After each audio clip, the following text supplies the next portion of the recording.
Hey, welcome to Chilling Labubu. These are true horror stories, unsettling, documented, and difficult to explain.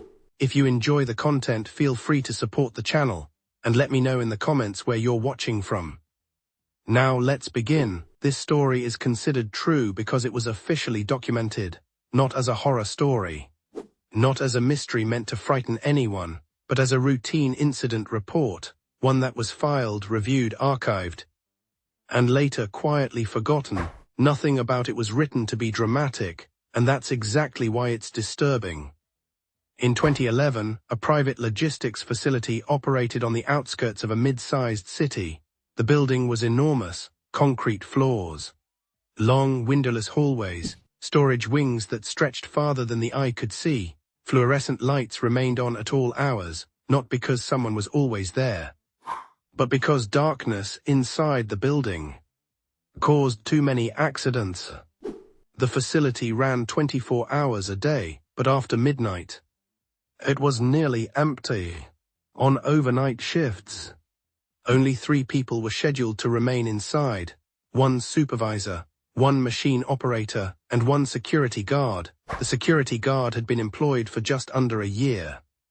His personnel file was unremarkable. No disciplinary actions, no complaints, no unusual behavior. According to co-workers, he was quiet, professional, and preferred working nights. His responsibilities were simple: monitor security cameras, respond to motion alerts, perform hourly patrols, document anything out of the ordinary. Most nights, his reports were identical: doors locked, systems stable, no activity. On the night of the incident, the shift began like any other, at 12:04 a.m.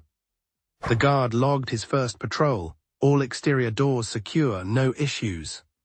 At 12:58 a.m., another entry appeared: interior check complete. All clear.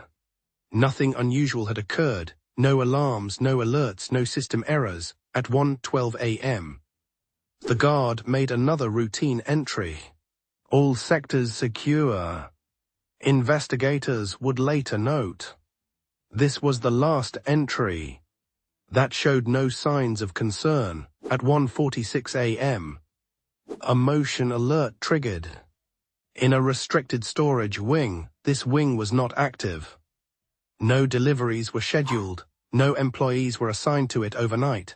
The restricted wing was used for long-term storage, sealed containers, archived equipment, items that hadn't been touched in years. The guard checked the camera feed.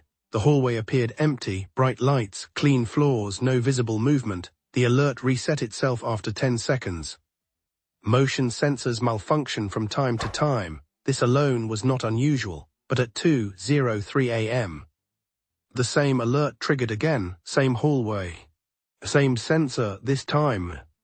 The guard took it more seriously. He switched camera angles, zoomed in, paused the feed, still nothing. At 2:05 a.m., he radioed the supervisor to inform him he was going to investigate on foot.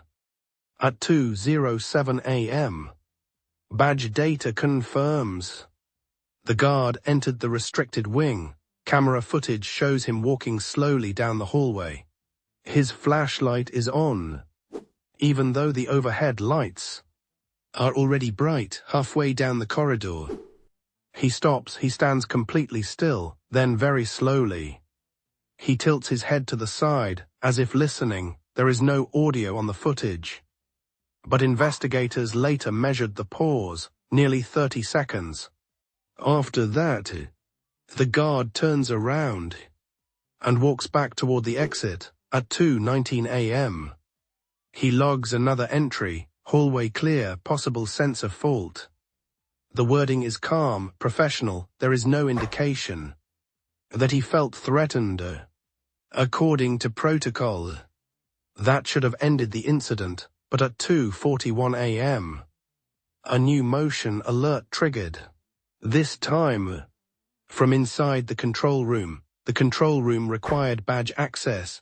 Only supervisors and security personnel were authorized to enter. The cameras show the door opening. Slowly, no one enters. The door remains open for 12 seconds, then closes. No badge scan is recorded. The guard does not log the alert. There is no radio call.